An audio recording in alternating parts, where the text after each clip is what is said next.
You're a political snake who destroyed more careers than you ever created.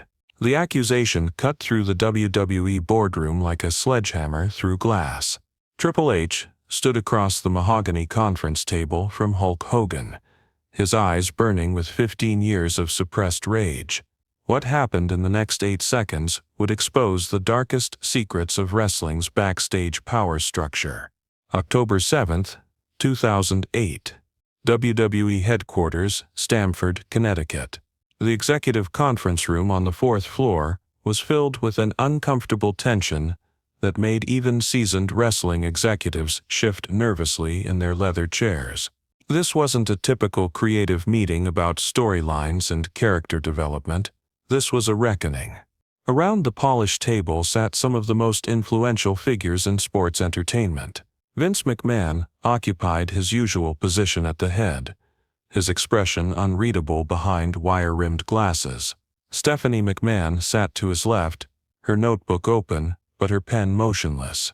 The usual business meeting energy was absent, replaced by the kind of electric anticipation that comes before storm systems collide.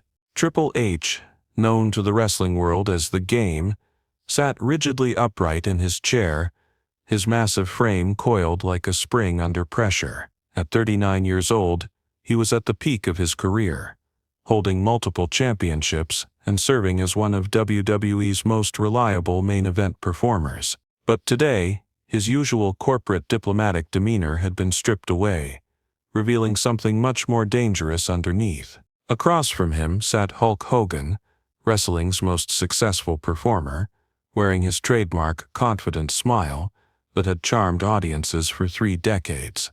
But that smile was about to be tested in ways Hogan had never experienced in any wrestling ring.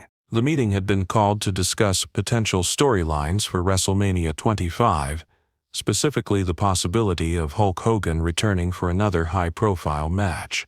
The discussion had started professionally enough, with various creative options being presented and evaluated. But something had shifted when the conversation turned to Hogan's backstage influence and his role in shaping WWE's creative direction over the years. Triple H had been unusually quiet during the early part of the meeting, listening with growing intensity as Hogan discussed his philosophy about what made compelling wrestling entertainment.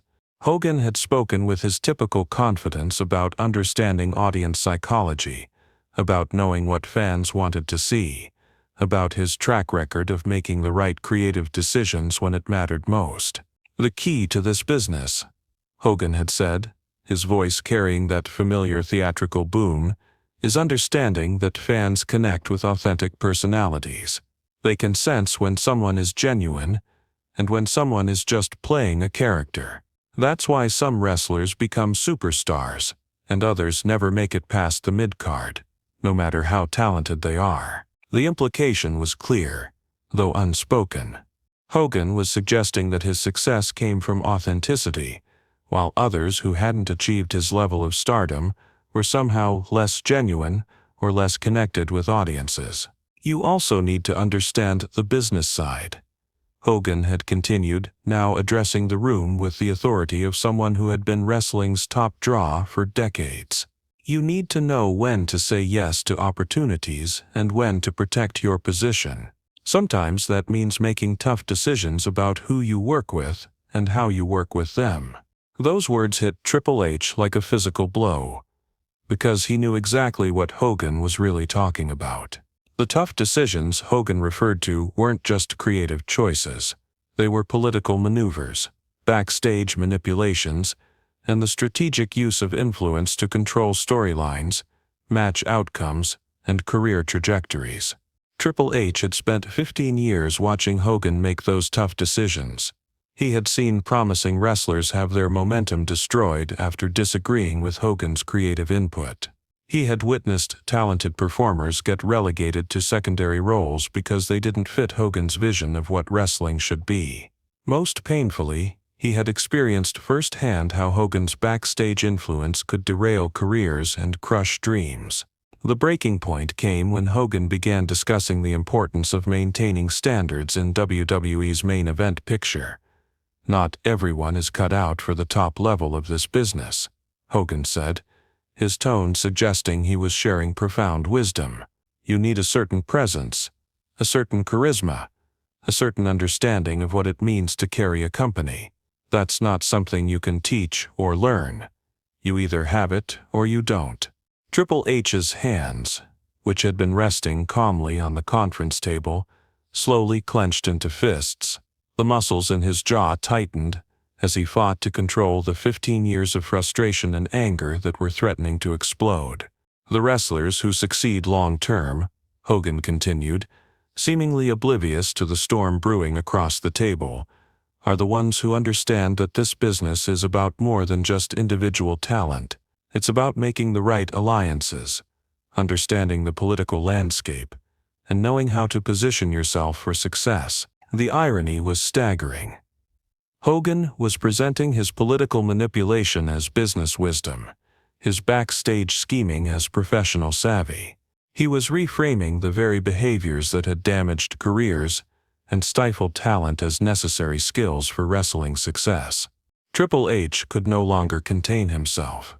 He stood up slowly from his chair, his 6'4" frame dominating the room, his eyes locked on Hogan with laser-like intensity. When he spoke, his voice was quiet but carried an edge that made everyone in the room immediately pay attention.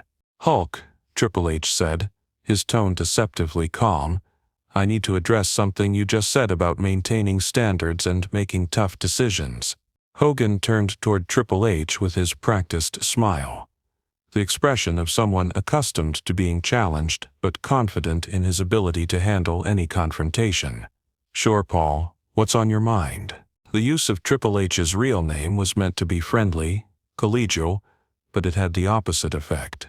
It reminded everyone in the room of the personal nature of what was about to unfold. "What's on my mind," Triple H said, his voice growing stronger, "is that I've spent 15 years watching you make those tough decisions you're so proud of. I've seen you destroy careers, manipulate storylines, and crush dreams, all while pretending it was for the good of the business." The room went dead silent. Stephanie McMahon's pen stopped moving completely. Vince McMahon leaned back in his chair, his expression shifting from business neutrality to keen interest. This was no longer a creative meeting. This was about to become something much more personal and potentially explosive. Hogan's smile faltered slightly, but he maintained his composure.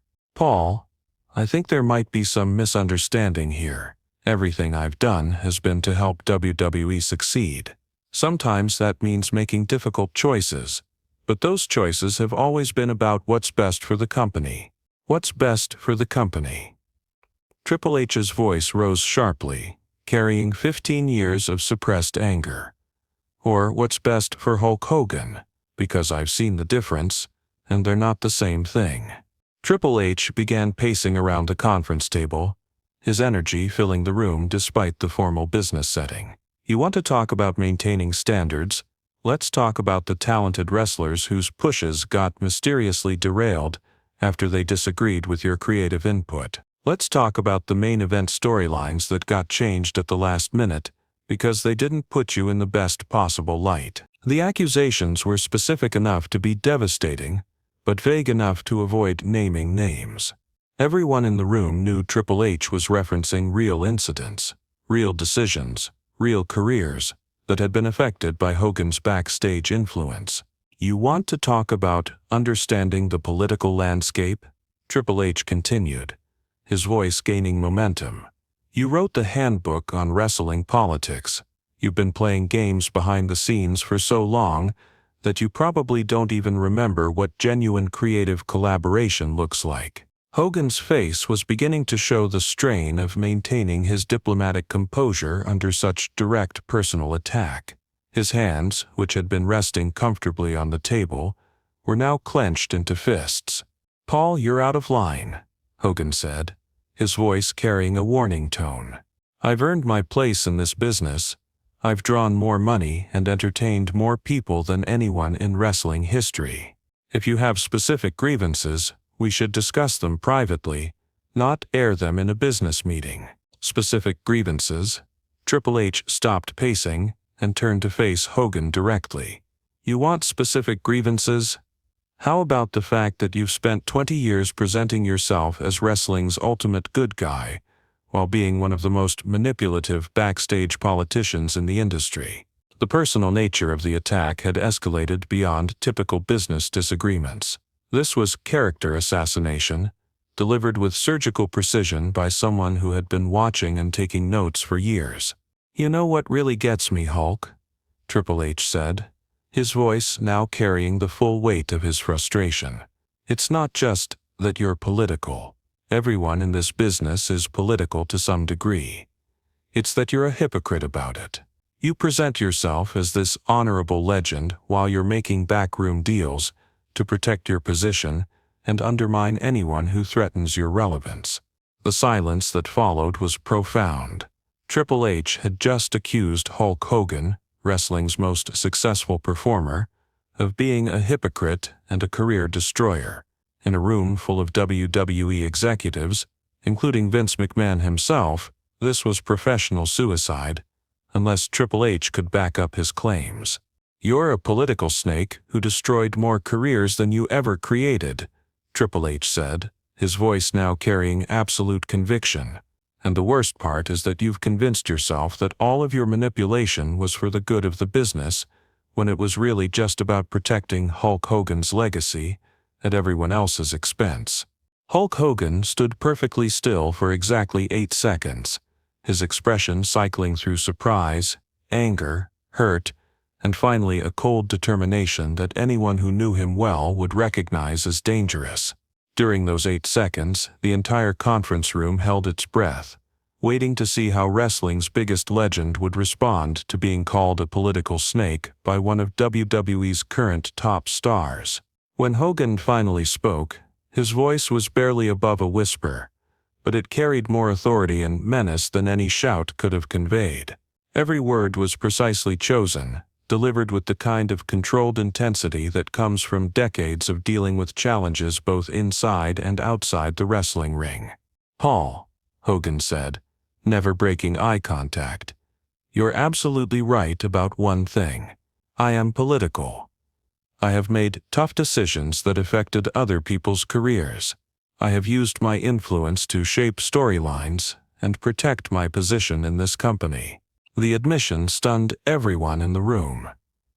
Hulk Hogan never admitted to being political, never acknowledged using backstage influence, never confirmed what everyone in the wrestling industry knew, but rarely discussed openly. "But you're wrong about everything else," Hogan continued, his voice growing stronger while remaining completely controlled. "And the fact that you can't see the difference proves that for all your talent and success, you still don't understand what leadership in this business really means." The power dynamic in the room had shifted completely. Hogan was now the one delivering the education, and Triple H was being forced to listen. "You think politics is about manipulation and career destruction?" Hogan said. "You think leadership means getting what you want at other people's expense? But real politics in this business is about making the decisions that nobody else is willing to make for the good of the entire industry." Hogan gestured around the conference room, where WWE's executive team was witnessing an unprecedented exchange. "You talk about careers I've destroyed. Let me tell you about careers I've created. Let me tell you about wrestlers who got their biggest opportunities because I recommended them. Let me tell you about storylines that made stars because I was willing to put people over when it mattered." The response was gaining momentum, and Triple H was beginning to realize he might have underestimated his opponent. "You want to call me a snake?" Hogan asked. "Fine, but ask yourself this. In your 15 years in this business, how many people have you helped reach the next level? How many wrestlers got better opportunities because of your influence? How many times did you sacrifice your own position to help someone else succeed?" The questions hit their mark because Triple H knew the answers, and they weren't flattering. His own career had been built largely on his individual talent and his marriage into the McMahon family, not on lifting up other performers or creating opportunities for deserving wrestlers. "Leadership isn't about being liked," Hogan continued. It's about making the hard choices that help the business grow and succeed. Sometimes, that means saying no to popular wrestlers who aren't ready for main event responsibility. Sometimes, that means changing storylines that sound good on paper, but won't connect with audiences. Sometimes, that means protecting the top of the card from being diluted by too many competing storylines. Hogan leaned forward slightly, his intensity increasing without his voice rising. You call that manipulation? I call it taking responsibility for the success of the entire industry, not just my own career. The education was continuing, and Triple H was being forced to confront uncomfortable truths about his own approach to wrestling politics and career advancement. You want to know what the real difference is between us, Paul? Hogan asked. I've spent 30 years thinking about what's good for wrestling, even when it conflicted with what was good for Hulk Hogan. You've spent 15 years thinking about what's good for Triple H and calling it business savvy. The accusation stung because it contained enough truth to be devastating. Triple H had indeed focused primarily on his own career advancement, using his political connections and business relationships to secure top positions and championship reigns. The room remained silent for several more seconds as both men processed what had just happened. Finally, Triple H spoke, his voice much quieter now, almost uncertain. So you're saying all of your political maneuvering was really about helping the business, he asked. I'm saying that when you have influence, you have responsibility, Hogan replied simply. You can use that influence selfishly, or you can use it to help the industry succeed. I chose to help the industry succeed, even when it meant making unpopular decisions or being seen as the bad guy by people who didn't understand the bigger picture. The conversation that followed lasted 30 minutes, evolving from confrontation into a master class about wrestling business philosophy.